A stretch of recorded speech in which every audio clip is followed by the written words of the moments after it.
Karena hutang menumpuk, suamiku kasar padaku dan malas bekerja, hingga aku yang dipaksa mencari nafkah. Halo sobat setia cerita Amira, sebelum masuk ke ceritanya, jangan lupa absen di kolom komentar kalian dari kota mana aja nih. Jangan lupa like, komen, dan subscribe channel ini ya, biar gak ketinggalan cerita menarik lainnya. Langsung aja yuk kita masuk ke ceritanya.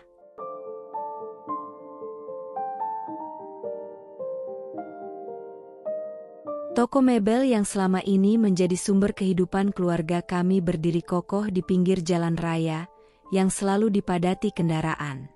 Setiap pagi, suasananya penuh riuh suara gergaji mesin yang berpadu dengan aroma serbuk kayu jati yang hangat.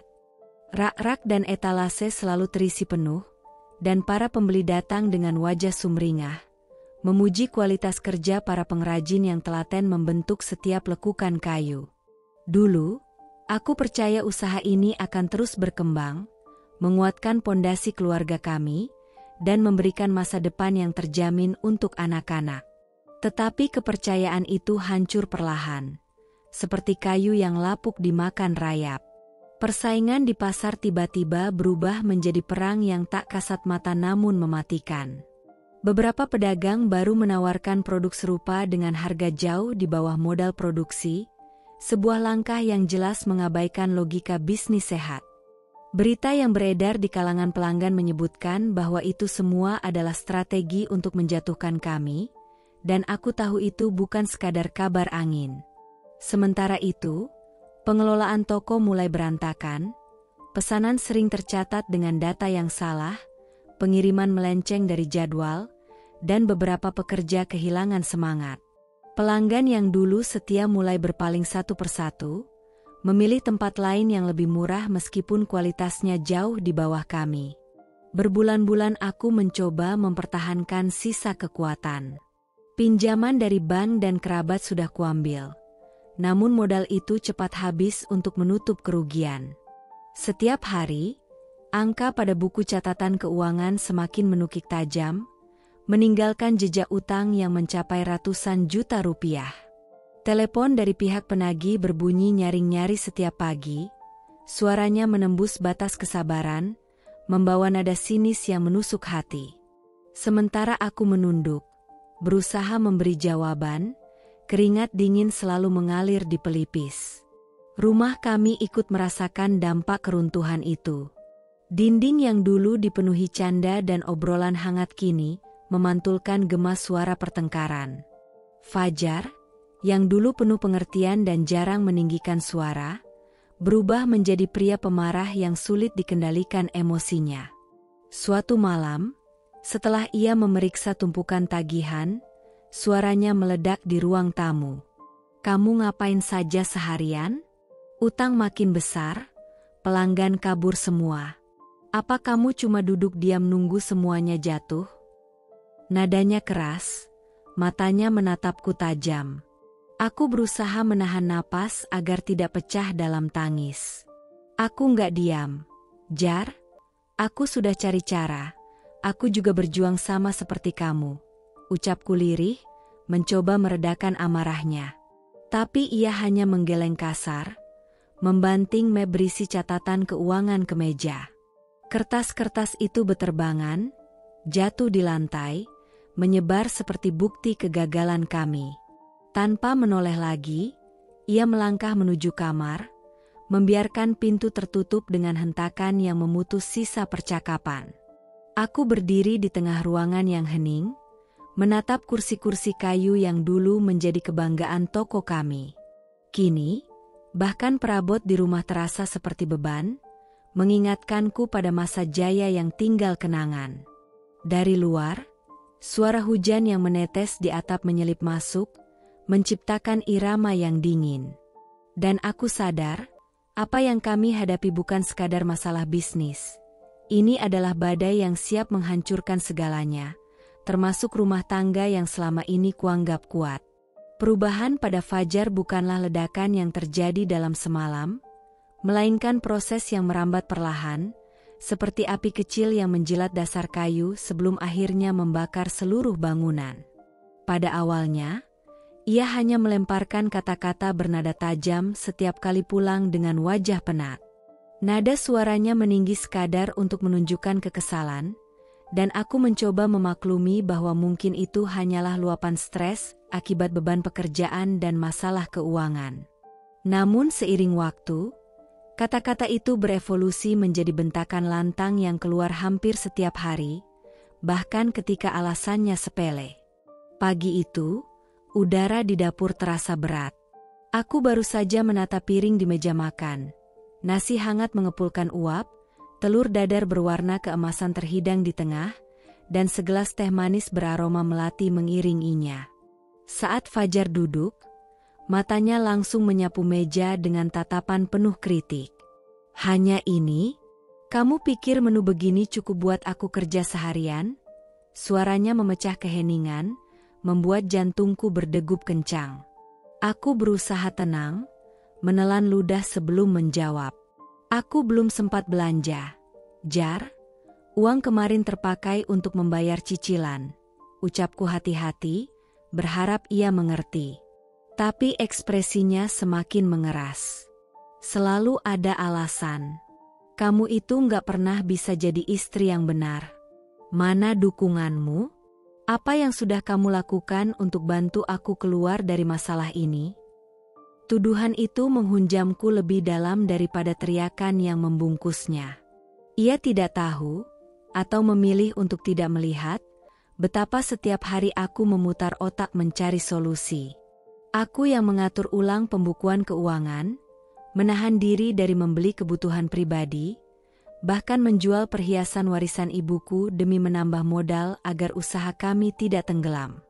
Aku yang berulang kali menahan malu saat menagih pembayaran dari pelanggan lama, dan tetap berusaha tersenyum saat menawarkan produk di pasar agar orang mau melirik. Semua itu kulakukan bukan untuk diriku sendiri, tetapi untuk kami. Namun, bagi Fajar, semua kerja keras itu seperti bayangan yang bisa dihapus dengan sekali kedipan mata. Malam-malamku diisi dengan duduk sendirian di meja kerja kecil di sudut ruang, memandangi tumpukan catatan utang yang tak kunjung berkurang. Lampu redup membuat mataku perih, tapi aku terus mengetik pesan kepada pemasok dan mencari pembeli melalui media sosial. Dari ruang tengah, suara televisi menggelegar, diselingi komentar sinis yang ia lontarkan tanpa menoleh. Sibuk terus, tapi hasilnya nol. Apa gunanya? Kalimat itu seperti pisau dingin yang menggores hati, mengiris tipis rasa percaya diri yang tersisa. Pernah suatu malam aku berdiri di balik pintu kamar, memejamkan mata agar air mata tak tumpah, mencoba membiarkan amarahnya lewat begitu saja. Tapi yang terjadi justru sebaliknya. Semakin aku diam, semakin tajam ucapannya. Ia mulai meragukan semua langkahku, menanyakan setiap keputusan kecil dengan nada seolah aku anak kecil yang tak bisa diandalkan. Pandangan matanya berubah, bukan lagi menatapku sebagai pasangan, melainkan seperti beban yang memperlambat langkahnya. Pria yang dulu menepuk bahuku saat kami merintis toko kini terlihat seperti orang asing yang memandang cinta hanya dari seberapa besar aku sanggup mengorbankan diri. Di dalam hatiku, aku mulai merasakan retakan yang tidak bisa diperbaiki hanya dengan kata maaf. Badai ini sudah mengungkap sisi Fajar yang selama ini tersembunyi, sisi yang membuatku bertanya-tanya apakah aku benar-benar mengenalnya sejak awal. Dan malam itu, di tengah hening yang hanya dipecah suara hujan di luar jendela, aku menyadari bahwa yang sedang runtuh bukan hanya usaha kami, tetapi juga fondasi rumah tangga yang dulu kuanggap tak tergoyahkan. Awalnya hanya dering telepon dengan nomor tak dikenal yang muncul berkali-kali. Nada deringnya memecah ketenangan seperti alarm bahaya yang tak bisa dimatikan. Namun, ketika telepon tak lagi diangkat, teror itu berubah menjadi ketukan keras di pintu rumah.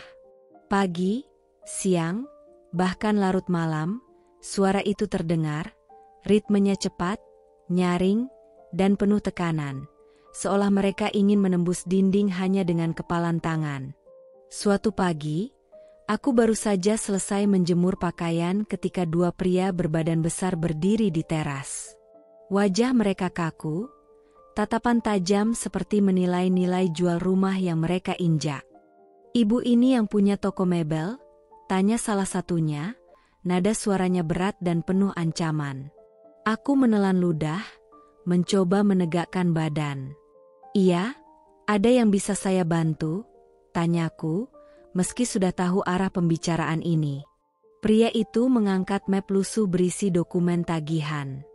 "Utang suami ibu sudah lewat jatuh tempo. Kami tidak mau dengar alasan. Kalau minggu ini tidak dibayar, barang-barang di dalam rumah ini akan kami angkut." Ucapan itu membuat telapak tanganku dingin. Aku mencoba menahan getaran suara saat berkata, "Tolong beri waktu, kami sedang berusaha." Tetapi mereka hanya saling pandang, tersenyum miring, lalu berbalik dengan tatapan yang jelas menyimpan janji akan kembali. Begitu pintu tertutup, lututku lemas. Aku bersandar di dinding, berusaha mengatur napas yang memburu. Siang harinya, ketukan itu terdengar lagi. Kali ini lebih keras, disertai suara sepatu menghentak lantai teras. Aku melirik ke arah kamar, di mana Fajar berada. Pintu kamarnya tertutup rapat, tak ada tanda ia berniat keluar.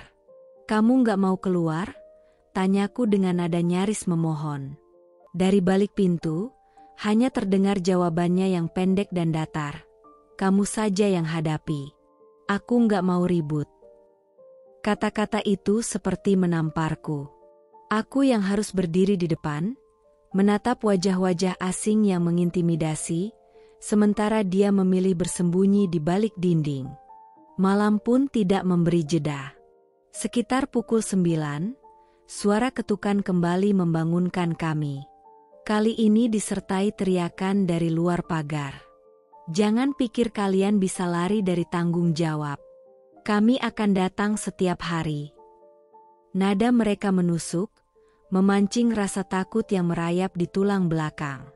Lampu rumah sengaja kupadamkan, berharap mereka pergi. Namun, bayangan tubuh mereka tetap bergerak di balik tirai, mengintai seperti predator yang mengawasi mangsanya.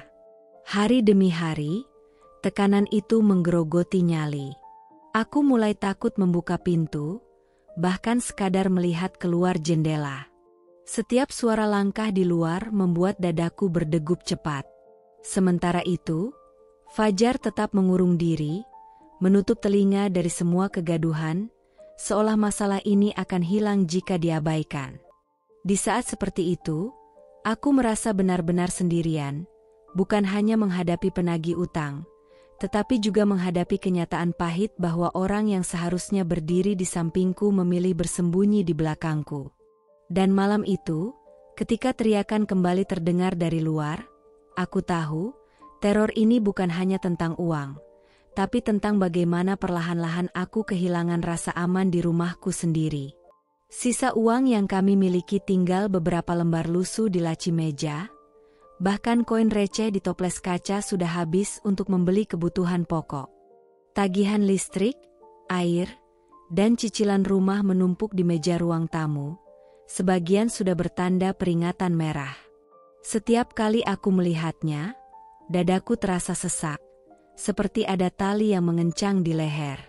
Aku tahu, jika tidak segera mengambil langkah, kami akan kehilangan lebih dari sekadar rumah, kami akan kehilangan harga diri.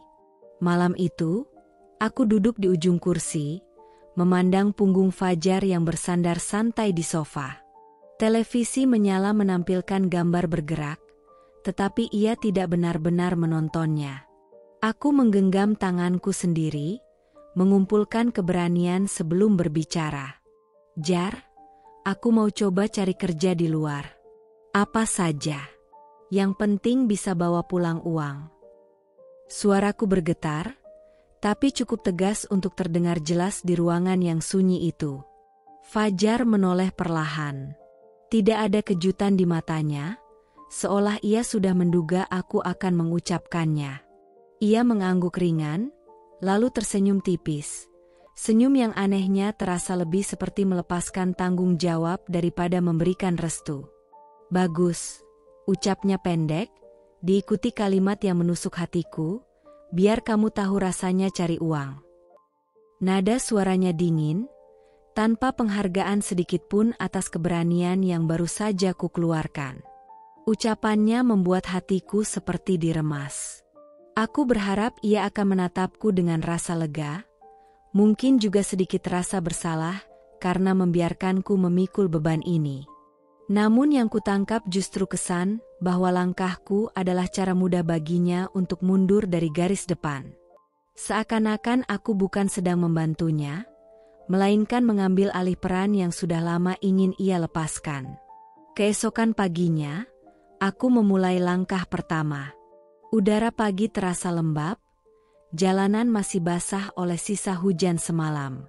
Aku berjalan membawa map berisi fotokopi ijazah, sertifikat kursus lama, dan surat lamaran yang kucetak semalam. Setiap tempat yang kulewati menjadi kemungkinan baru, minimarket, toko pakaian, hingga kantor kecil yang kusam di pinggir jalan. Setiap kali melangkah masuk, aku menyusun senyum, mencoba terdengar yakin meskipun isi hati penuh keraguan. Berkali-kali aku menerima penolakan. Ada yang menolaknya dengan sopan, mengatakan belum ada lowongan. Ada pula yang bahkan tidak menoleh, hanya menerima suratku lalu menaruhnya di tumpukan berdebu tanpa janji akan menghubungi. Panas matahari semakin terasa membakar kulit, kakiku mulai pegal, namun aku terus melangkah. Bukan hanya demi uang, tetapi juga demi membuktikan bahwa aku mampu berdiri di atas kakiku sendiri. Menjelang sore, aku pulang dengan tubuh letih dan telapak kaki terasa nyeri. Saat membuka pintu, kulihat Fajar duduk di teras, ponsel di tangannya, matanya terpaku pada layar. Ia tidak bertanya bagaimana hariku, tidak menanyakan apakah aku mendapat pekerjaan. Ia hanya melirik sekilas dan berkata datar, "Besok coba lagi." Tidak ada rasa ingin tahu, tidak ada dorongan semangat. Hanya kalimat singkat yang membuatku sadar, aku kini berjalan di jalan ini sendirian. Di kamar, aku duduk di tepi ranjang, memandangi map yang kini kosong dari harapan instan. Aku tahu perjalanan ini akan panjang dan melelahkan, tapi di sudut hatiku, ada suara kecil yang berkata bahwa langkah ini mungkin menjadi awal dari perubahan besar. Perubahan yang bisa membawaku pada kebebasan, atau membuat jarak di antara kami tak lagi bisa dijembatani. Pekerjaan itu kuterima tanpa banyak pertimbangan. Sebuah kafe kecil di sudut jalan, dengan aroma kopi yang menyeruak sejak pintu dibuka, menjadi tempatku menghabiskan waktu dari matahari terbit hingga nyaris berganti hari. Setiap pagi, aku tiba sebelum pelanggan pertama datang, membersihkan meja, menyapu lantai yang masih dingin, lalu menyiapkan segala keperluan untuk memulai hari. Saat siang tiba, kafe dipenuhi percakapan dan denting gelas. Malamnya, saat sebagian orang pulang ke rumah, aku masih berdiri di balik meja kasir, menghitung transaksi sambil memaksa mata tetap terbuka. Tubuhku mulai memberi tanda protes. Telapak kaki perih karena berdiri terlalu lama, punggung nyeri akibat mengangkat tumpukan gelas dan termos air panas, mata perih karena asap kopi yang terus mengepul. Kadang, aku pulang dengan langkah terseok, merasakan setiap sendi seperti berteriak minta istirahat. Namun, dalam pikiranku hanya ada satu kata, bertahan. Tidak ada pilihan lain selain terus bekerja, karena setiap rupiah yang kuterima adalah sisa harapan untuk menutup lubang keuangan yang semakin lebar. Di rumah, suasananya berbeda. Fajar sudah tidak sering menanyakan kabarku. Awal-awal, ia masih bertanya singkat, "Capek, ya?" meski tanpa menatap mataku. Namun belakangan, bahkan itu pun hilang. Ketika aku pulang larut malam, ia sering sudah tertidur, atau pura-pura sibuk dengan ponsel di tangannya. Tidak ada ucapan selamat datang, tidak ada rasa ingin tahu apakah aku baik-baik saja. Suatu malam, setelah membersihkan kafe hingga meja berkilau dan lantai tak lagi meninggalkan jejak, aku pulang dengan langkah gontai. Begitu membuka pintu, aroma mie instan yang sudah dingin menyambutku. Fajar duduk di sofa, menatap layar ponsel sambil tersenyum kecil. Bukan padaku, melainkan pada sesuatu di balik layar itu. Aku berdiri sejenak, berharap ia menoleh dan bertanya bagaimana hariku. Tetapi ia hanya berkata tanpa mengalihkan pandangan, "Makan dulu, kalau mau." Nada suaranya datar, seakan aku hanyalah tamu yang kebetulan datang terlalu malam. Aku menatap punggungnya beberapa detik sebelum melangkah ke kamar, melepas seragam yang penuh bau kopi dan asap. Di depan cermin, aku melihat wajah sendiri, pucat, lelah, dan asing. Di momen itu, aku sadar bahwa bukan hanya tubuhku yang terkikis oleh jam kerja, tetapi juga hubunganku dengannya yang perlahan memudar, seperti lampu kafe yang redup menjelang tutup. Hari gajian yang seharusnya menjadi momen lega justru selalu terasa seperti hari perampasan. Begitu amplop berisi upah kerja kafe kuterima, aku hampir tak sempat merasakan kebahagiaan memilikinya. Sesampainya di rumah, Fajar sudah menunggu di ruang tamu, duduk bersandar dengan tatapan yang membuatku mengerti tanpa ia perlu berkata apapun. Tanpa banyak bicara, aku menyerahkan seluruh isi amplop itu ke tangannya. Ia menghitungnya cepat, lalu menyelipkannya ke dalam dompet sambil berkata, "Ini buat bayar utang. Sisanya nanti aku atur." Aku tahu, sebagian uang itu memang harus digunakan untuk menutup cicilan yang menjerat kami. Tapi, sisanya, yang ia maksud jarang sekali kembali ke tanganku. Untuk diriku sendiri, aku hanya menyisakan beberapa lembar ribuan, cukup untuk ongkos pergi pulang ke tempat kerja dan membeli makan sederhana di warung. Tidak ada sisa untuk membeli pakaian baru, bahkan sekadar mengganti sepatu yang mulai aus. Semula aku percaya uang itu benar-benar digunakan sesuai tujuannya. Hingga suatu malam, saat aku pulang lebih awal dari kafe, kulihat Fajar duduk bersama beberapa temannya di warung kopi di ujung gang. Asap rokok mengepul di sekeliling mereka, gelak tawa memenuhi udara. Di atas meja, terlihat botol minuman bersoda, bungkus rokok, dan piring sisa gorengan. Aku berdiri beberapa langkah dari sana, menatapnya tanpa suara. Uang yang seharusnya menyelamatkan kami dari ancaman penagih ternyata menguap untuk kesenangan singkat. Ketika ia pulang malam itu, aku mencoba bertanya, meski nadaku hati-hati. "Jar, uang yang buat bayar utang itu, kamu pakai untuk apa?" Ia langsung menatapku tajam, seolah pertanyaanku adalah penghinaan. "Aku tahu yang aku lakuin." "Gak usah ngatur-ngatur," jawabnya singkat, lalu masuk ke kamar tanpa peduli ekspresi wajahku. Malam itu aku duduk sendirian di meja makan, menatap kursi kosong di depanku. Rasanya seperti bekerja siang malam hanya untuk mengisi kantong orang lain, bukan untuk membangun kembali rumah tangga yang retak. Dalam hati, aku mulai sadar bahwa yang hilang dari Fajar bukan hanya rasa tanggung jawab, tetapi juga penghargaan terhadap setiap tetes keringat yang kuperjuangkan. Malam itu udara di teras rumah dipenuhi aroma tembakau yang pekat, bercampur dengan sisa bau tanah basah akibat hujan sore tadi. Lampu jalan memancarkan cahaya kekuningan, membuat bayangan kursi dan tubuh orang-orang di teras memanjang ke arah halaman. Aku baru pulang dari kafe dengan langkah gontai, kaki terasa berat setelah seharian berdiri melayani pelanggan. Seragam yang masih melekat di tubuhku mengeluarkan bau kopi dan sedikit asap dapur. Meski lelah, aku tetap masuk ke dapur, menjerang air, dan menyiapkan teh panas beserta sepiring gorengan untuk Fajar dan teman-temannya. Aku keluar dengan nampan di tangan, tersenyum tipis sekadar menjaga sopan santun, lalu meletakkan minuman di meja. Fajar menatapku sekilas tanpa ekspresi berarti, lalu kembali larut dalam obrolan dengan nada suara yang dibuat-buat agar terdengar menguasai percakapan. Suasana awalnya hanya berisi canda ringan dan gelak tawa, hingga pada satu titik, suaranya meninggi, terdengar menusuk di tengah riuh. "Ah, dia itu cuma pembantu rumah tangga yang kebetulan jadi istriku," ucapnya sambil tertawa, seolah kalimat itu adalah lelucon paling menghibur.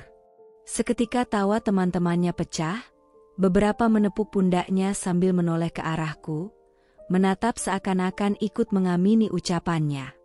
Dalam sepersekian detik, dadaku terasa dihantam sesuatu yang keras dan tak terlihat. Kata-katanya mengoyak harga diri yang selama ini coba kujaga di tengah keadaan sulit. Aku berdiri mematung di samping meja, tangan masih memegang nampan kosong yang terasa semakin berat. Napasku tercekat, namun aku menahan diri untuk tidak bereaksi. Marah hanya akan membuatku tampak seperti bahan tertawaan kedua kalinya. Air mata yang memanas di pelupuk mataku paksa tetap di tempatnya. Tanpa sepatah kata, aku berbalik, melangkah masuk ke dapur, dan menutup pintu pelan-pelan agar tidak menimbulkan bunyi. Namun suara tawa mereka tetap merembes masuk, menembus dinding, dan memantul di kepalaku seperti gema yang tak mau pergi.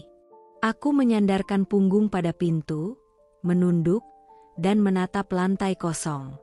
Rasanya seperti ada lubang besar di dadaku, mengisap habis seluruh tenaga dan semangat yang tersisa. Malam itu aku memahami sesuatu yang selama ini mungkin enggan kuakui. Ucapan Fajar bukan sekadar candaan tak pantas di hadapan teman-temannya. Itu adalah pengakuan tanpa disamarkan, bahwa dalam pandangannya, aku tak pernah lebih dari sekadar pelayan di rumah ini, meski aku juga memanggul beban keluarga dan membayar sebagian besar kebutuhan dari keringat sendiri. Dan yang paling melukai hati, ia mengatakannya tanpa sedikit pun rasa bersalah, seolah-olah aku memang pantas menerima perlakuan itu. Siang itu udara panas menekan, membuat keringat membasahi pelipis meski aku hanya duduk di ruang tamu. Dari balik tirai tipis, aku melihat mobil tua berwarna abu-abu berhenti di depan rumah. Tak lama kemudian, pintu diketuk cukup keras, diiringi suara khas yang tak asing lagi. Aku buru-buru berdiri, menghapus sisa tepung di tangan, bekas membuat adonan gorengan untuk dijual sore nanti, lalu membukakan pintu. Di ambang pintu, berdirilah mertuaku. Wajahnya terlihat tegang, alisnya bertaut, dan tatapan matanya menusuk seperti ingin menembus ke dalam dadaku. Ia melangkah masuk tanpa menunggu dipersilakan. Fajar yang sedang duduk di kursi dekat televisi hanya melirik sekilas, lalu kembali menunduk pada ponselnya. "Aku mau bicara," ucap mertuaku, suaranya berat dan dingin. Aku mengangguk pelan, mencoba bersikap sopan meski ada rasa tidak enak yang mengganjal di hati. Tanpa basa-basi, kalimatnya meluncur seperti peluru. "Usaha warung itu bangkrut. Dan aku tahu kenapa. Sejak kamu masuk ke keluarga ini, rezeki anakku seret. Kamu itu pembawa sial." Kata-katanya menghantam dadaku begitu keras, membuat napasku sesak. Lidahku keluh, tak tahu harus menjawab apa. Aku mencoba menahan ekspresi agar tidak terlihat terlalu rapuh. Dalam hati aku berkata, apakah semua jerih payahku selama ini tak pernah dianggap? Aku menoleh ke arah Fajar, berharap setidaknya ia akan mengatakan sesuatu, apa saja, untuk meredakan suasana. Tapi ia hanya duduk diam, tatapannya tetap terpaku pada layar ponsel, seolah tidak mendengar satupun kata yang diucapkan ibunya. Bahkan ketika mataku memohon pembelaan, ia menghindar, pura-pura sibuk membalas pesan. Mertuaku terus berbicara, menuduhku tidak becus mengatur rumah tangga, tidak pandai mendukung suami, dan hanya bisa menghabiskan uang. Padahal, aku tahu persis bagaimana setiap rupiah yang kumiliki habis untuk menutup utang Fajar, membeli kebutuhan rumah, dan bahkan membantu sedikit demi sedikit agar usaha itu tetap berjalan. Aku berdiri terpaku, Kedua tangan saling menggenggam di depan tubuh agar gemetar ini tidak terlihat. Setiap kalimat yang keluar dari mulutnya terasa seperti cambuk yang mendarat tanpa ampun di hatiku. Namun yang paling melukai bukanlah tuduhan itu sendiri, melainkan sikap diam Fajar. Diam yang memekakkan telinga. Diam yang membuktikan bahwa aku benar-benar sendirian di rumah ini. Siang itu, aku belajar bahwa ada luka yang lebih menyakitkan daripada dimarahi, yaitu ketika orang yang kau harap melindungimu, justru membiarkanmu berdiri sendiri di tengah hujan hinaan. Sejak subuh aku sudah terjaga, menyiapkan keperluan rumah tangga dengan sisa tenaga yang entah dari mana datangnya. Tubuhku terasa ringan seperti kapas. Namun setiap langkah seolah dipikul oleh batu yang tak terlihat. Mata berkunang-kunang, kepala berdenyut, tetapi aku tetap berangkat bekerja di kafe kecil tempatku menjadi pelayan. Tidak ada pilihan untuk beristirahat. Sisa uang di dompet bahkan tidak cukup untuk membeli sarapan, hanya pas untuk ongkos pulang nanti. Aku memutuskan menahan lapar, berharap segelas air putih mampu bertahan hingga sore. Sesampainya di kafe, aroma roti panggang dan kopi yang baru diseduh menyambutku. Biasanya itu adalah bau yang menenangkan, tapi kali ini justru membuat perutku bergejolak. Aku mencoba menyamarkan rasa mual dengan senyum ramah pada pelanggan, memaksa tubuh tetap tegak meski lutut terasa lemas. Suara dentingan sendok, obrolan para pengunjung, dan bunyi mesin espresso bercampur menjadi latar yang menekan kepalaku semakin sakit. Jam baru menunjukkan pukul 11 ketika aku mulai kehilangan fokus. Pesanan minuman di tanganku terasa berat seperti beban besi. Pandangan semakin kabur, warna-warna di ruangan berputar, dan udara seperti menghilang dari paru-paruku. Aku mencoba melangkah ke meja pelanggan, tapi langkah terhenti di tengah jalan. Dunia tiba-tiba gelap. Ketika kesadaran kembali, aku sudah terbaring di lantai dengan tubuh dingin dan kaku. Pemilik kafe, Mbak Rina, berjongkok di sampingku dengan wajah cemas, memanggil namaku berulang kali sambil memegang tanganku. "Sari, dengar aku? Jangan bergerak." "Aku sudah telepon ambulans," ucapnya dengan suara tergesa.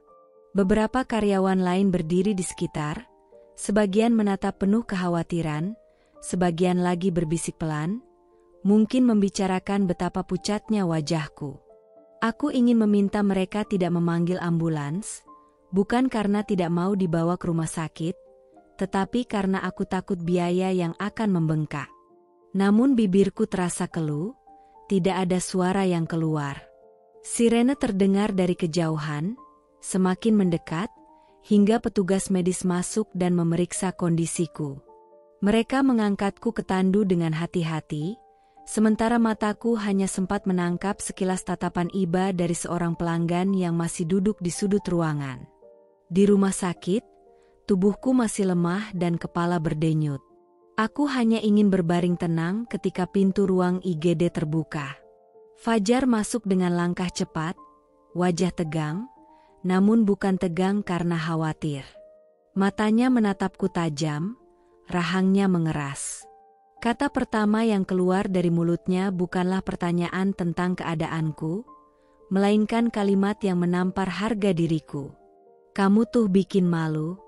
Pingsan di tempat kerja, orang-orang pasti mikir aku nggak bisa ngurus istri.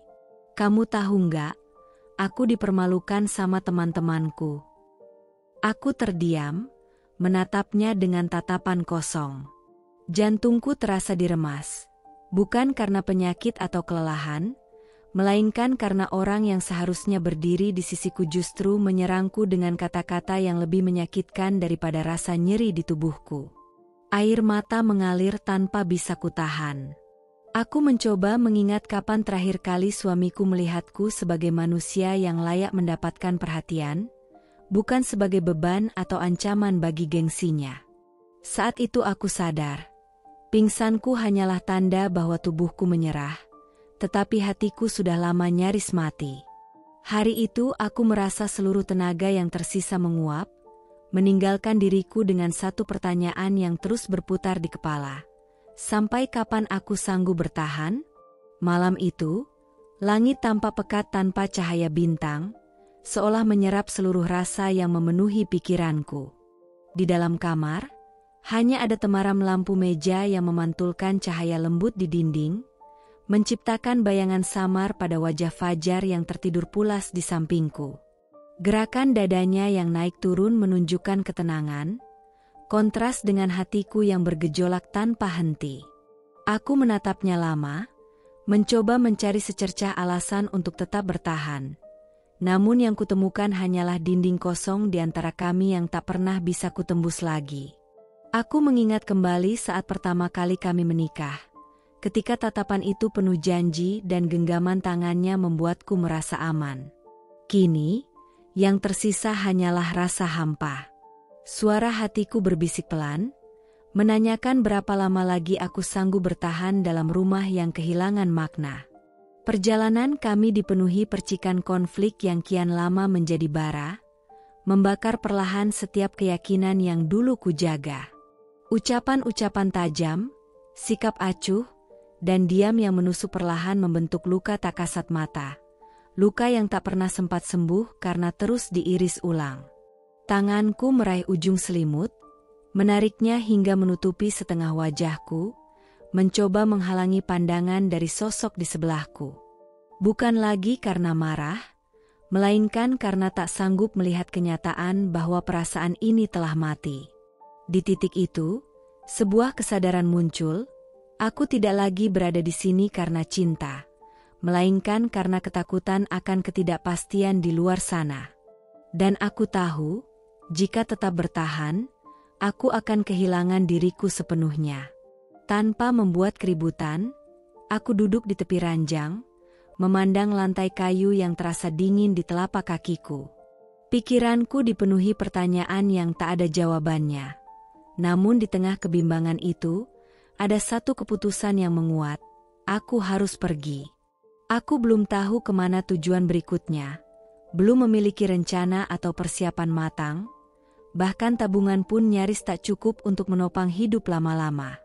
Tapi aku sadar, meninggalkan tempat ini adalah satu-satunya cara untuk bernapas kembali. Dengan gerakan perlahan, aku mengambil tas kecil di sudut lemari. Kumasukkan beberapa helai pakaian, dokumen penting, dan sedikit uang tunai.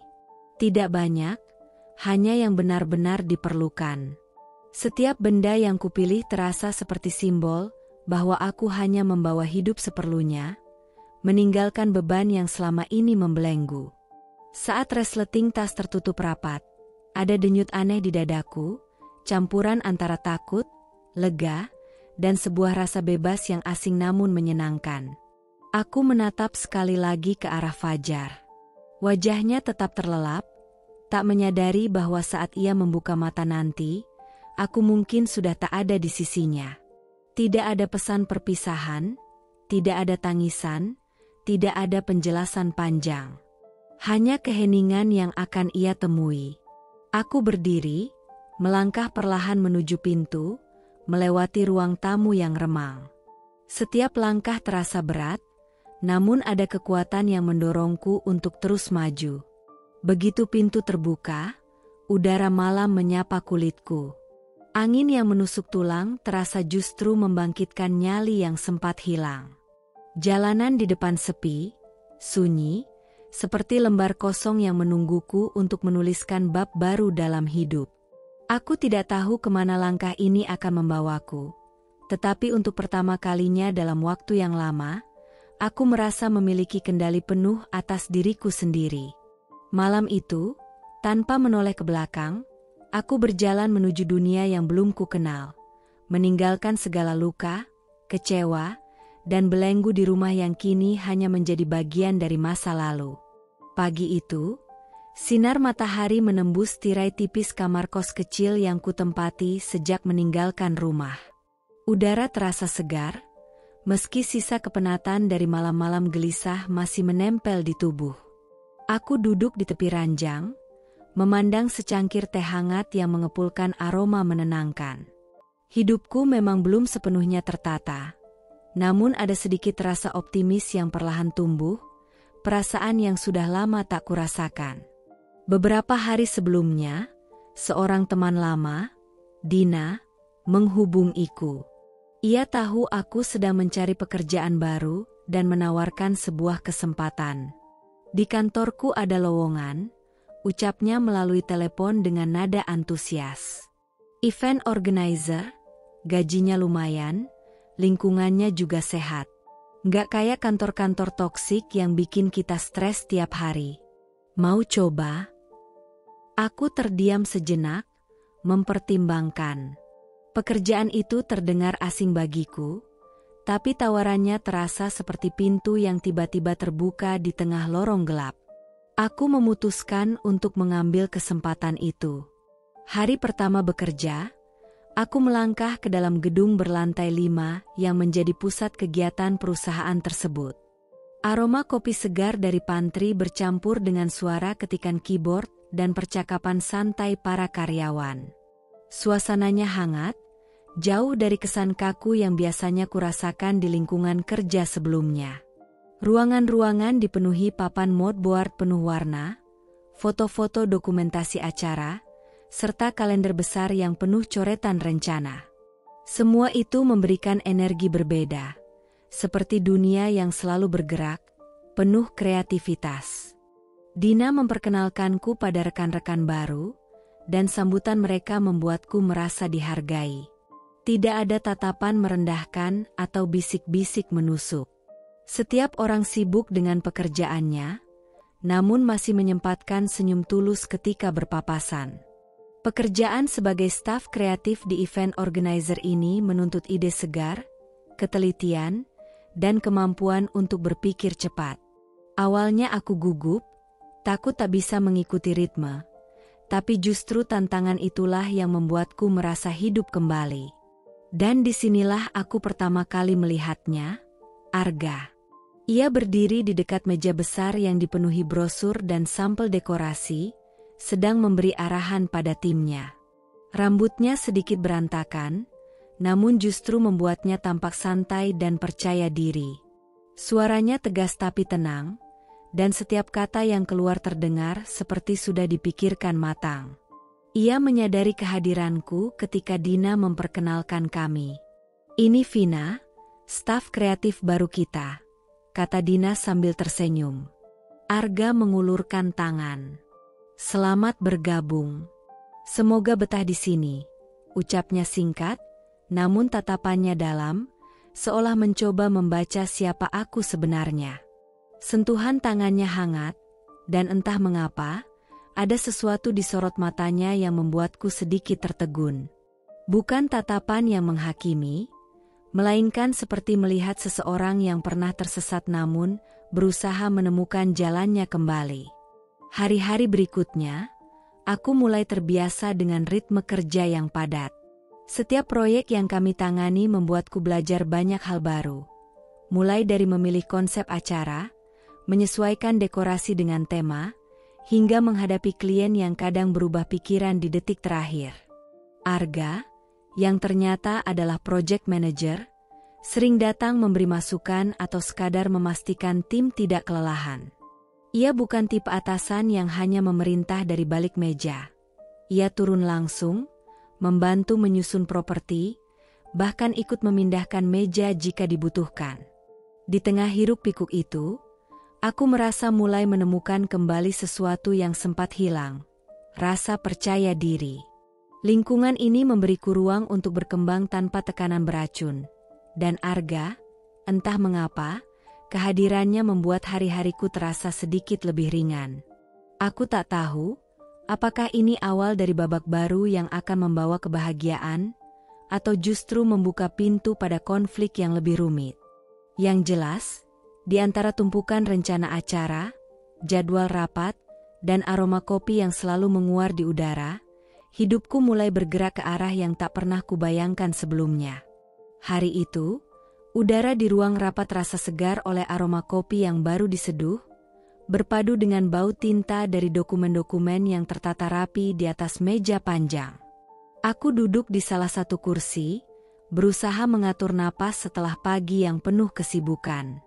Pintu terbuka, dan seorang pria melangkah masuk dengan langkah tenang namun penuh wibawa. Sorot matanya teduh, tatapannya mantap, dan senyum tipis yang ia tunjukkan membuat suasana seolah mereda dari segala ketegangan.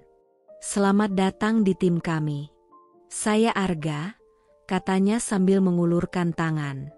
Nada suaranya dalam dan stabil, memberi kesan bahwa setiap kata yang keluar darinya sudah dipikirkan matang-matang.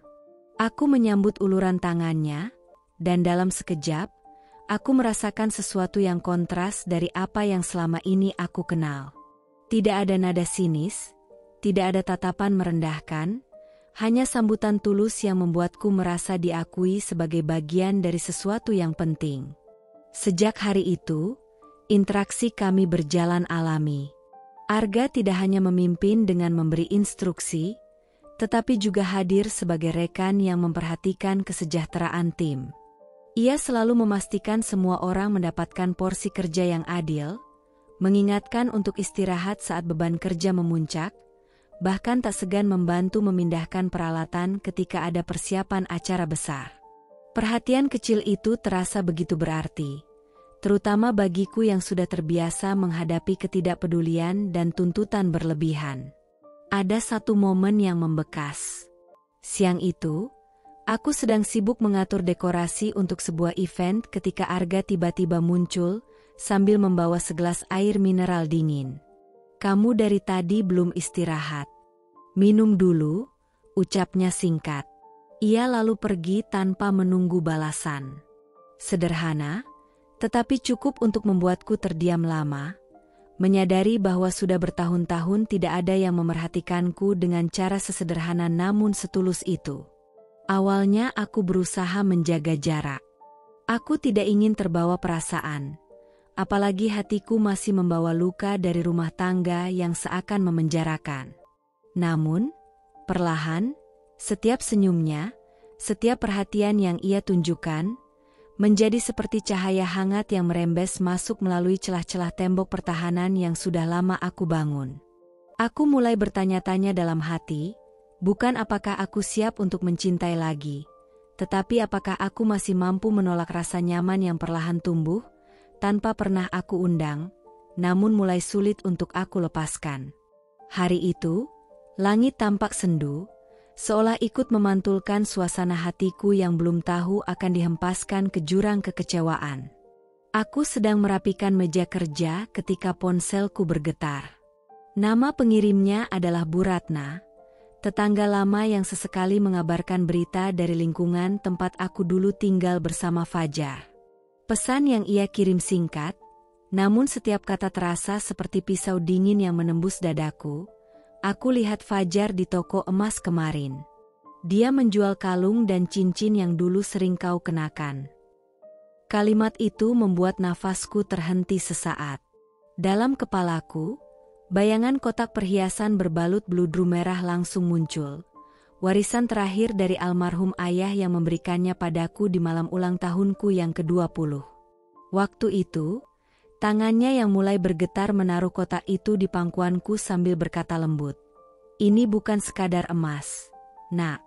Ini adalah doa ayah, titipan cinta yang ingin selalu melindungimu, bahkan setelah ayah tiada." Sejak saat itu, perhiasan tersebut selalu kusimpan rapi di laci lemari, bukan hanya karena nilainya, tetapi karena ia menyimpan kenangan yang tak ternilai. Tanganku gemetar ketika mencoba memastikan kebenaran kabar itu. Aku menghubungi kenalan yang bekerja di toko emas tersebut. Suaranya terdengar hati-hati ketika akhirnya membenarkan bahwa Fajar memang datang beberapa hari lalu, membawa perhiasan dengan ciri yang sama persis seperti milikku, desain kalung yang khas, dan cincin dengan ukiran kecil di bagian dalamnya. Ia menukarnya dengan uang tunai tanpa menyebut namaku, seolah benda itu tak punya pemilik selain dirinya. Perasaan yang muncul bukan sekadar marah, melainkan campuran antara hancur, dikhianati, dan seolah dicabut dari akar yang selama ini menjadi penopang batinku. Aku bisa memaafkan kelalaiannya ketika lupa menjemputku di tengah hujan, atau ketidaksabarannya saat aku terlambat menyiapkan makan malam. Namun, menjual peninggalan ayah, tanpa izin, tanpa pembicaraan, bahkan tanpa kesadaran akan makna emosionalnya, itu adalah bentuk pengkhianatan yang tidak hanya mengoyak hatiku, tetapi juga memutus sisa rasa hormat yang pernah kumiliki padanya. Malam itu, saat Fajar pulang, aku berdiri di ambang pintu kamar, memandanginya dengan tatapan yang tak lagi sama. Ia sibuk melepas sepatu dan merenggangkan leher, menghembuskan napas panjang seperti baru saja menuntaskan pekerjaan besar. Aku ingin bertanya, ingin menuntut penjelasan, bahkan ingin melampiaskan semua kemarahan yang mendesak di dadaku. Tetapi bibirku terkunci rapat. Sebab aku tahu, kata-kata yang keluar dari mulutnya tidak akan mampu mengembalikan apa yang telah hilang, bukan hanya perhiasan itu, tetapi juga bagian dari diriku yang pernah mempercayainya sepenuhnya.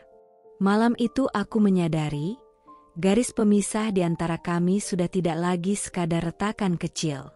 Ia telah menjadi jurang yang terlalu lebar untuk dijembatani. Dan untuk pertama kalinya, aku merasa benar-benar siap menghadapi hidup tanpanya.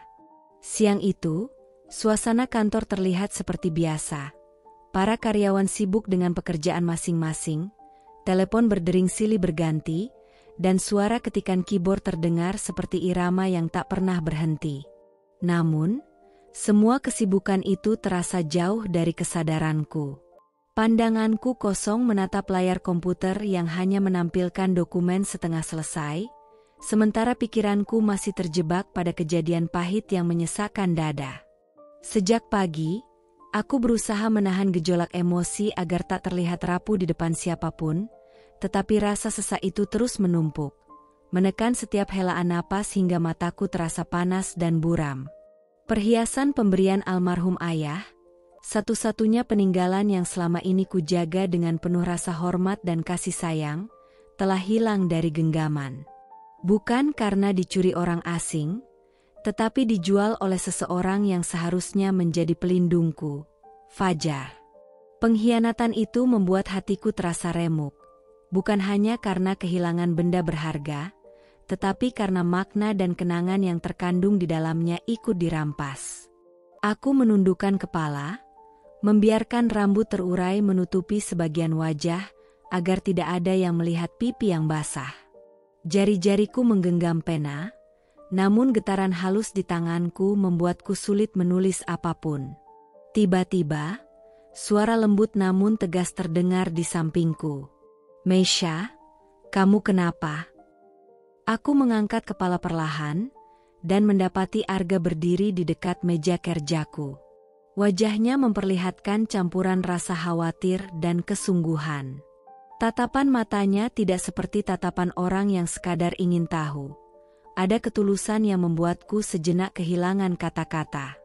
Refleks, aku mencoba mengucapkan kalimat singkat yang biasa kugunakan untuk mengakhiri percakapan semacam ini, "Tidak apa-apa." Namun, kata-kata itu tertahan di tenggorokan. Ada sesuatu pada tatapan Arga, hangat, sabar, dan tidak menghakimi, yang membuat benteng pertahananku runtuh begitu saja. Aku menarik napas dalam, lalu mulai bercerita. Perlahan, namun tanpa terputus, aku menjelaskan bagaimana aku menerima kabar dari Bu Ratna, bagaimana perhiasan itu dijual tanpa sepengetahuanku, dan bagaimana rasanya kehilangan bukan hanya benda, tetapi juga simbol cinta terakhir dari seorang ayah. Semakin banyak kata yang keluar, semakin sulit bagiku untuk menahan air mata. Sesekali suaraku pecah, namun Arga tidak berusaha memotong atau mengalihkan pembicaraan. Ia hanya mendengarkan dengan penuh perhatian, seolah setiap kata yang kuucapkan adalah hal penting yang pantas dihargai. Ketika ceritaku berakhir, ruangan terasa senyap. Hanya terdengar bunyi samar aktivitas kantor dari kejauhan.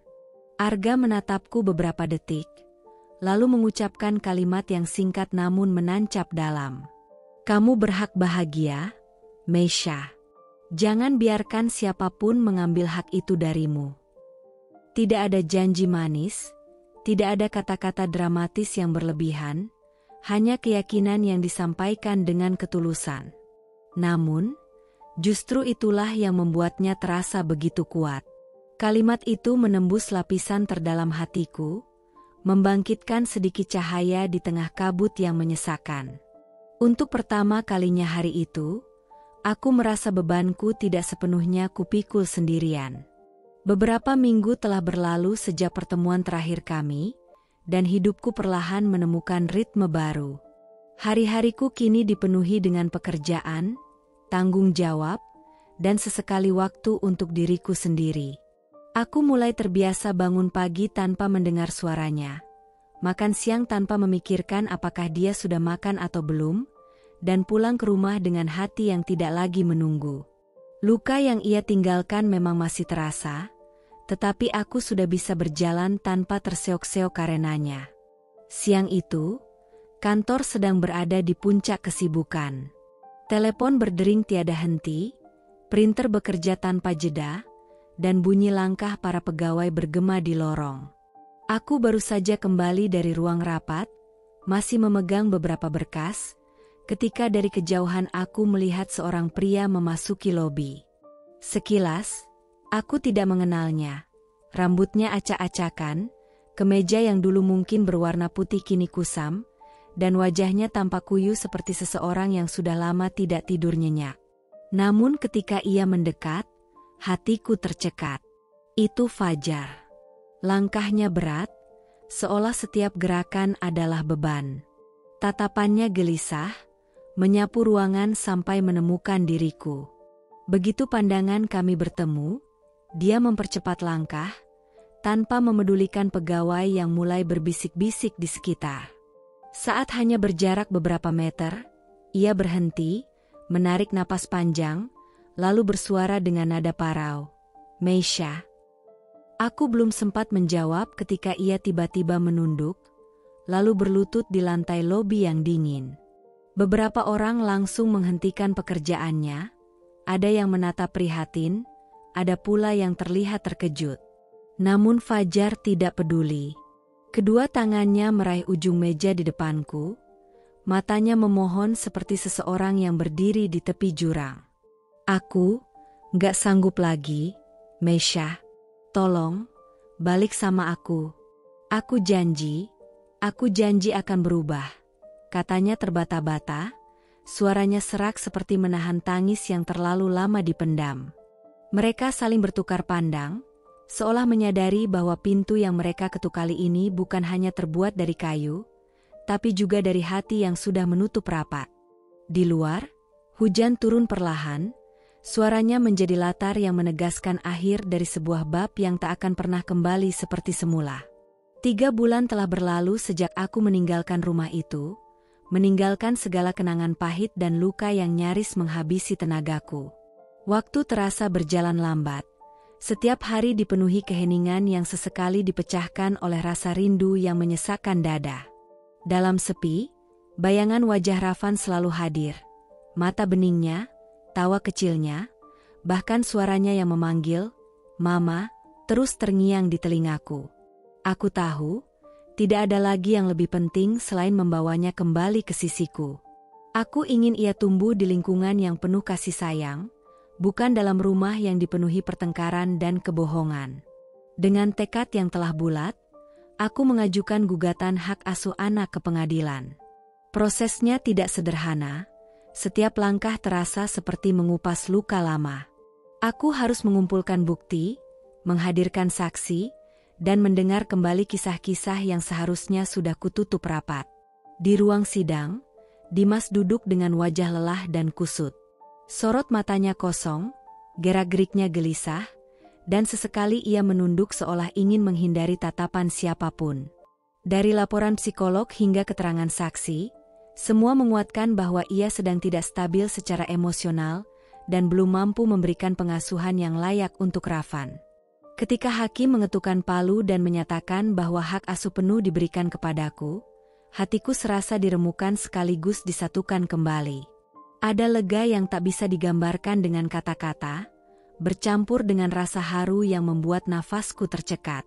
Aku tahu, ini bukan sekadar kemenangan hukum, tetapi kemenangan seorang ibu yang berjuang agar anaknya berada di tempat yang tepat. Hari penjemputan Rafan tiba. Udara sore itu terasa berbeda. Lebih hangat, lebih hidup, seolah semesta pun ikut menyambut momen ini. Pintu rumah terbuka, dan dari dalam muncul sosok kecil yang begitu kurindukan. Rafan berlari kecil menghampiriku. Langkahnya tergesa-gesa seperti takut aku akan menghilang lagi jika ia terlambat. "Mama," suaranya bergetar, matanya berkaca-kaca. Tanpa ragu, ia melingkarkan kedua lengannya di pinggangku, memelukku sekuat tenaga. Wajahnya menempel di pipiku, mencium penuh kerinduan yang selama ini terpendam. "Jangan pergi lagi, Ma. Rafan rindu Mama," ucapnya lirih. Kata-kata itu menembus pertahananku, membuat air mataku jatuh tanpa bisa kutahan. Aku membalas pelukannya, membelai rambutnya yang harum, dan berbisik di telinganya bahwa aku tidak akan kemana-mana lagi. Saat itu aku sadar, di pelukan anakku, aku telah menemukan rumahku yang sebenarnya. Tidak ada lagi jarak. Tidak ada lagi perpisahan, hanya kami berdua yang saling menjaga, saling melengkapi, dan saling menjadi alasan untuk tetap bertahan. 3 bulan berlalu sejak pesta pernikahan yang dulu dibanggakan Dimas. Saat itu, ia berjalan penuh percaya diri di pelaminan, menggenggam tangan wanita yang diakininya sebagai pelabuhan terakhir, tempat ia menambatkan cinta dan masa depannya. Namun, kebahagiaan yang dibangun di atas pengkhianatan ternyata rapuh.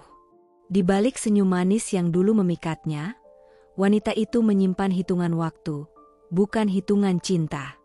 Ketika usaha Dimas runtuh dan semua sumber penghasilan mengering, kehidupan rumah tangga mereka mulai retak. Tagihan menumpuk, kebutuhan sehari-hari tak terpenuhi, dan gengsi yang dulu tinggi mulai runtuh satu persatu. Wanita itu, yang sebelumnya tersenyum manis di sampingnya, kini lebih sering memasang wajah dingin dan menghindari pembicaraan tentang masa depan. Hingga pada suatu pagi yang terasa kelabu, Dimas menerima surat gugatan cerai. Alasannya singkat dan menusuk. Ia tidak lagi memiliki apa-apa untuk diberikan. Bagi Dimas, itu bukan sekadar pengkhianatan, melainkan tusukan telak dari orang yang selama ini ia bela habis-habisan, bahkan rela menghancurkan orang lain demi kebahagiaannya. Ia yang pernah merasa menjadi pahlawan di mata wanita itu, kini hanya menjadi beban yang ingin segera dilepaskan. Di sudut rumah kontrakan sempit yang nyaris kosong, Dimas duduk memandangi dinding kusam. Ia mencoba memahami bagaimana cinta yang diperjuangkannya mati-matian bisa berubah menjadi dingin hanya karena harta tak lagi ada. Malam itu, untuk pertama kalinya setelah sekian lama, ia menangis tanpa suara. Air matanya jatuh di tangan yang dulu ia gunakan untuk menggenggam erat wanita itu.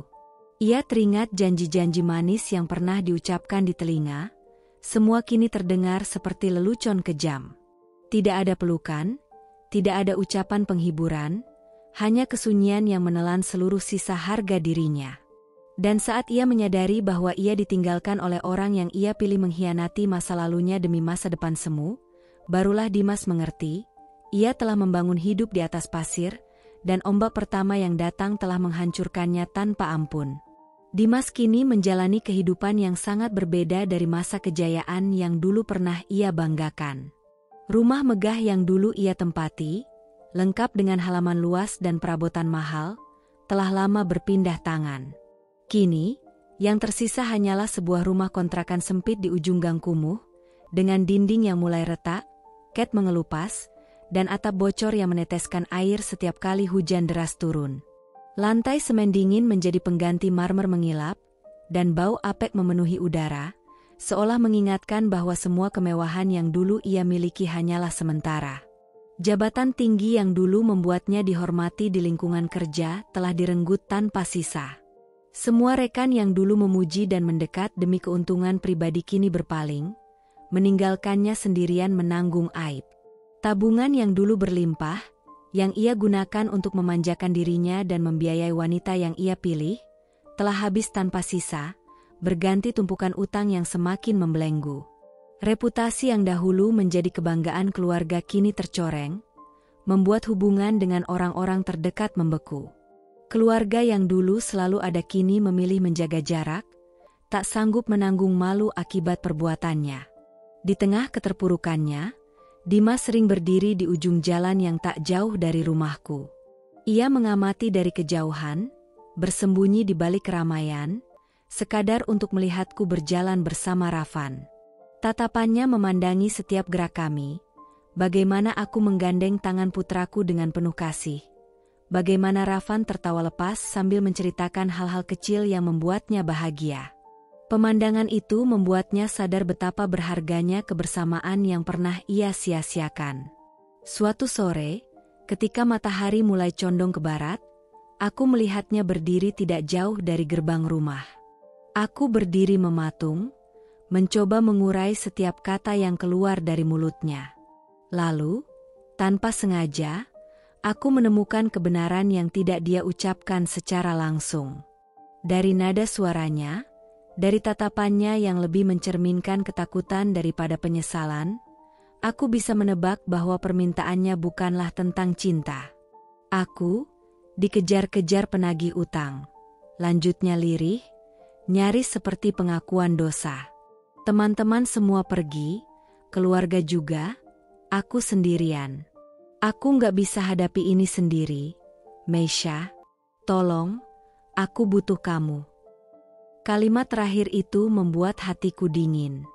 Kata, butuh, yang ia maksud bukan berarti ingin membangun kembali rumah tangga, melainkan mencari tempat berlindung dari masalah yang ia ciptakan sendiri. Ia bukan merindukan kehangatan rumah atau kasih sayangku, melainkan menginginkan kenyamanan finansial yang pernah ia nikmati dariku. Aku menatapnya lama, membiarkan keheningan menekan udara di antara kami. Kemudian, dengan suara tenang namun tegas, aku berkata, Fajar, yang kamu cari itu bukan aku. Kamu cuma butuh uangku. Dan maaf, aku sudah tidak lagi bersedia mengorbankan diriku untuk seseorang yang hanya melihatku sebagai solusi, bukan sebagai pasangan. Raut wajahnya berubah seketika, antara kaget, kecewa, dan marah.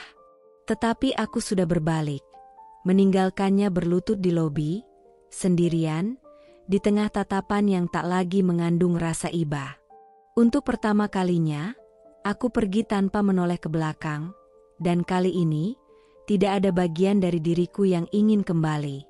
Aku pernah berpikir bahwa setelah menolak permintaan Fajar untuk kembali, segalanya akan berhenti di situ, bahwa ia akan pulang, mencoba menata hidupnya sendiri, dan mungkin suatu hari belajar menerima kenyataan. Namun, kenyataan seringkali jauh dari harapan. Dalam hitungan hari, aku mulai merasakan kejanggalan. Telepon dari keluarga terdengar tidak biasa. Pertanyaan-pertanyaan mereka bernada penuh selidik, seolah mereka sudah mendengar sesuatu namun ingin memastikan dari mulutku sendiri. Bahkan beberapa teman lama yang jarang menghubungi tiba-tiba mengirim pesan singkat yang membuat dahi berkerut. Meisha, aku nggak mau percaya kalau nggak dengar langsung dari kamu, tapi katanya kamu sekarang punya hubungan sama bos di kantor. Pesan itu membuatku terpaku menatap layar ponsel. Rasanya jantungku seakan terhenti sesaat, lalu berdegup begitu kencang hingga telingaku berdengung. Aku mengulang membaca kalimat itu berkali-kali, berharap ada kesalahan tulis atau sekadar salah paham. Tapi semakin aku mencoba menepis, semakin jelas bahwa ini bukan sekadar rumor iseng, ini fitnah yang sengaja disebarkan. Tidak butuh waktu lama untuk mengetahui siapa dalangnya. Fajr. Dengan segala kelicikan yang dimilikinya, ia membungkus kebohongan itu dengan rapi. Kepada beberapa orang, ia menceritakan bahwa ia mendapat kabar kalau aku menjalin hubungan dengan Arga, atasanku di kantor. Kepada yang lain, ia mengaku khawatir melihat perubahan sikapku yang konon semakin dekat dengan bos sejak kami berpisah.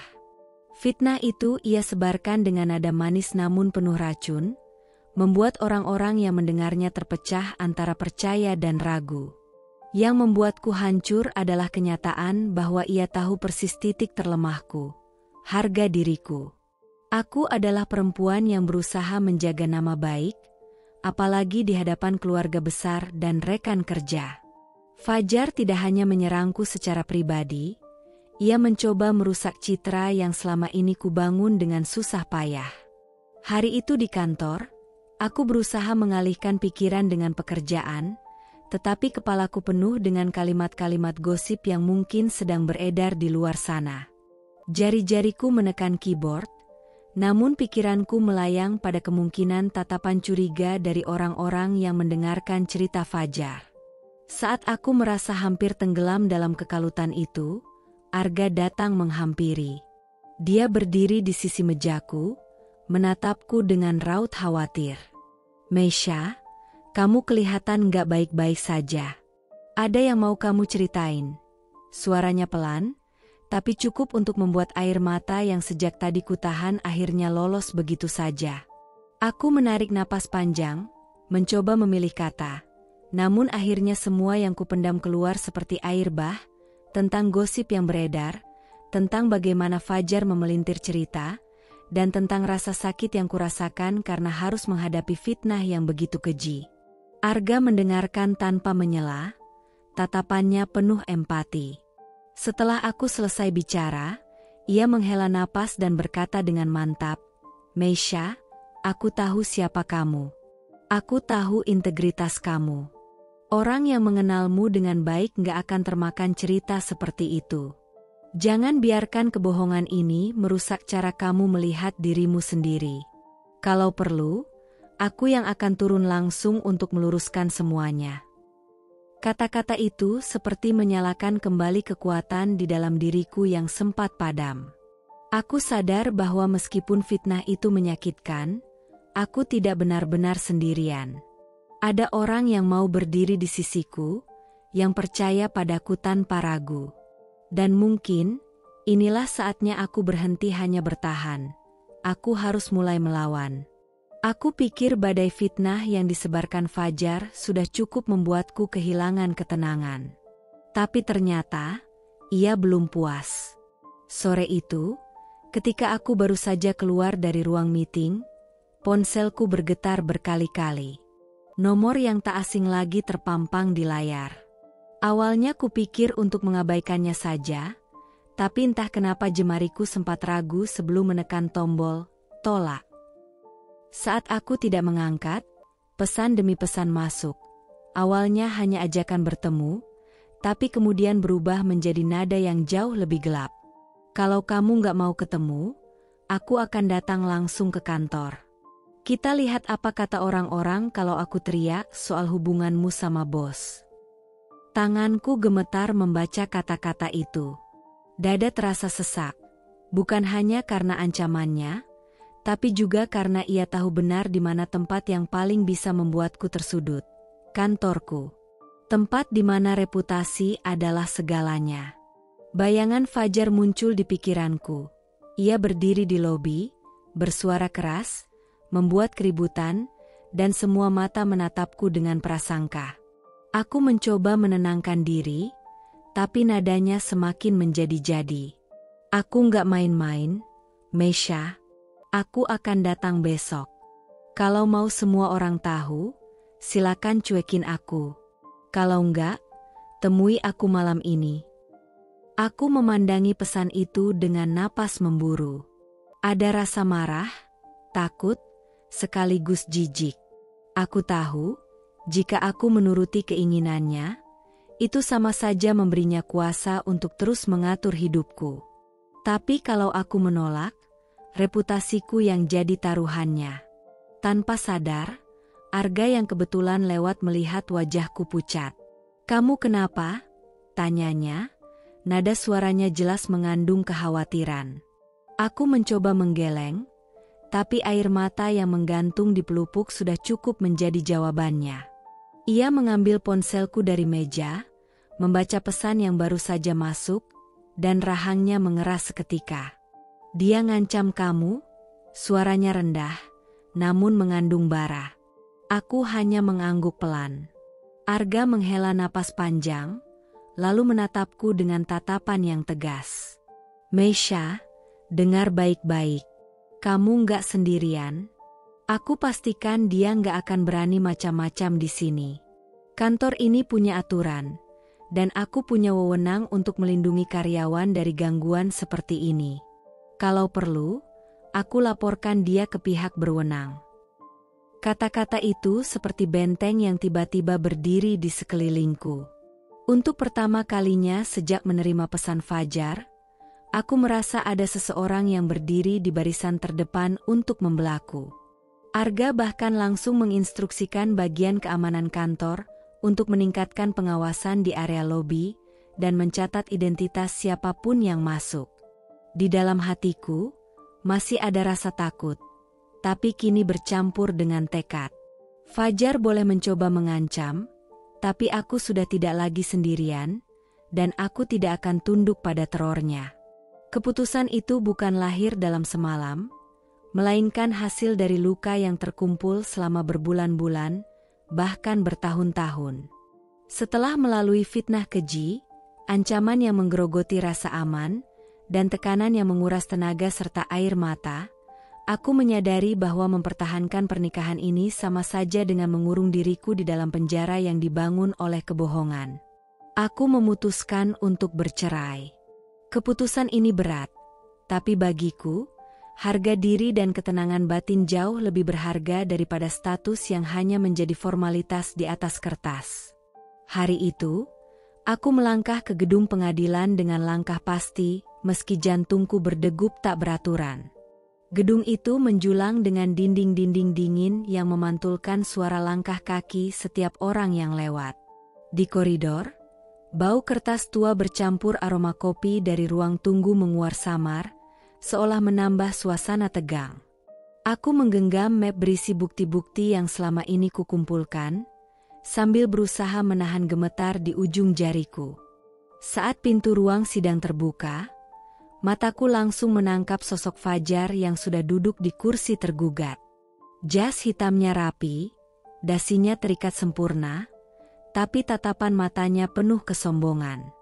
Senyum tipis di sudut bibirnya seakan berkata bahwa ia yakin akan menang, yakin bahwa ceritanya akan dipercaya begitu saja.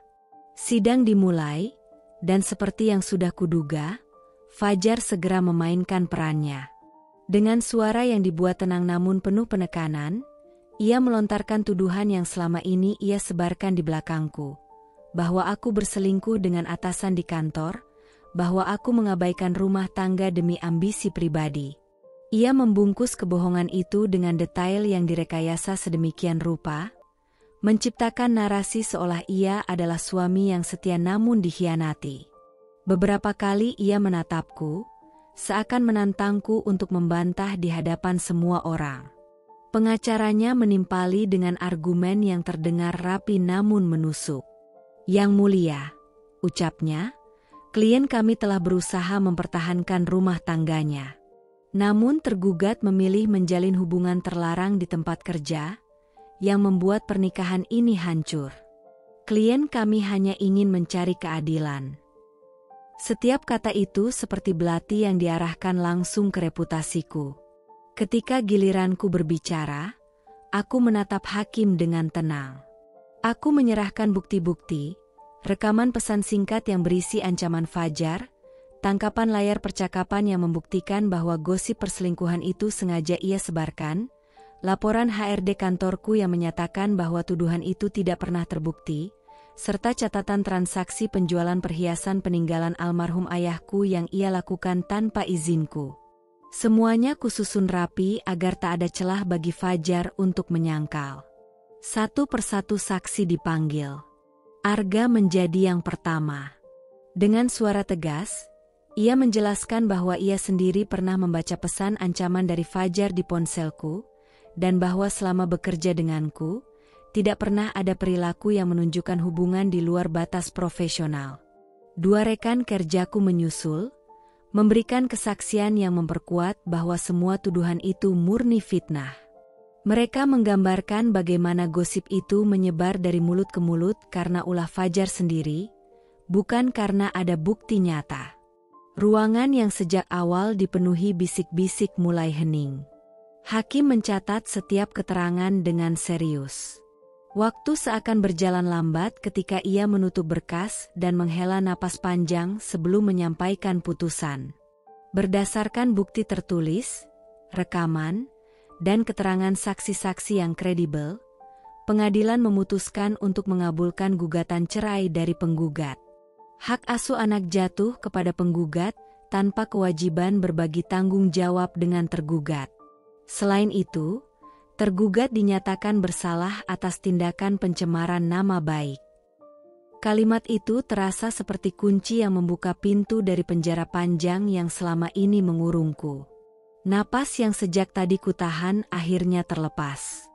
Fajar menunduk, rahangnya mengeras, dan tatapan matanya berubah menjadi amarah yang tak lagi ia sembunyikan. Namun, untuk pertama kalinya, aku tidak gentar. Aku bebas, secara hukum dan batin. Keluar dari ruang sidang, udara terasa lebih segar. Langkahku ringan, seakan setiap beban yang dulu menindih pundakku telah diangkat. Aku tahu, ini bukan akhir perjalanan, tapi setidaknya aku kini berjalan di jalan yang kutentukan sendiri, tanpa bayang-bayang ketakutan dari masa lalu. Setelah melewati proses perceraian yang begitu menguras emosi, tenaga, dan pikiran, aku memutuskan untuk memusatkan seluruh perhatian pada upaya membangun kembali hidupku yang sempat runtuh. Setiap langkah yang kuambil terasa seperti sebuah tantangan baru, namun juga peluang untuk membuktikan pada diriku sendiri bahwa aku mampu berdiri tegak tanpa bergantung pada siapapun. Rutinitas di kantor yang sebelumnya terasa biasa kini menjadi ruang penyembuhan.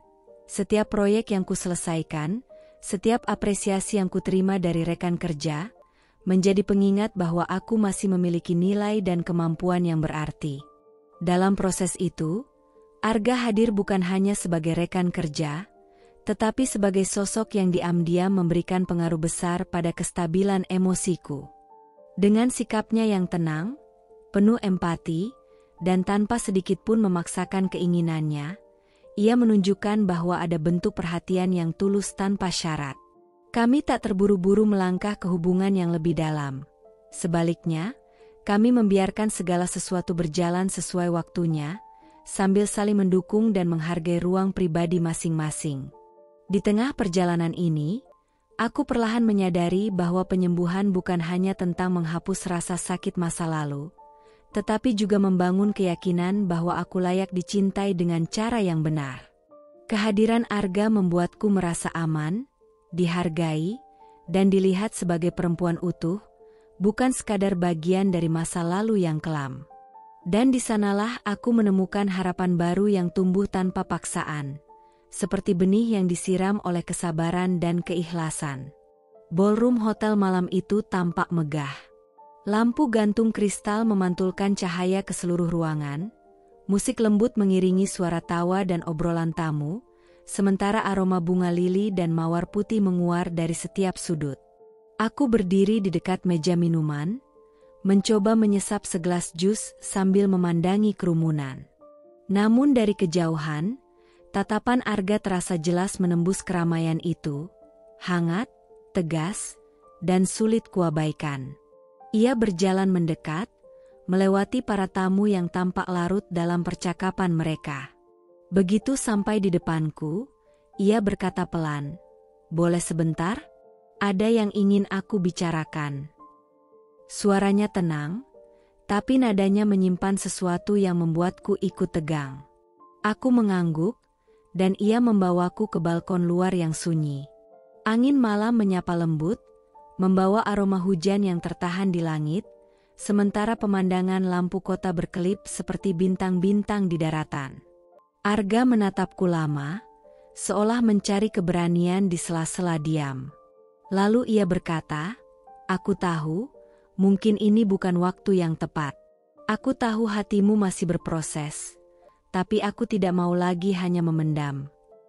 Ia menarik napas dalam, lalu melanjutkan, selama ini aku melihatmu berjuang. Luka yang kamu bawa tidak membuatmu hancur, malah membuatmu lebih kuat. Dan aku ingin ada di sisimu. Bukan untuk menggantikan siapapun, bukan untuk menghapus masa lalu, tapi untuk berjalan bersamamu di masa depan.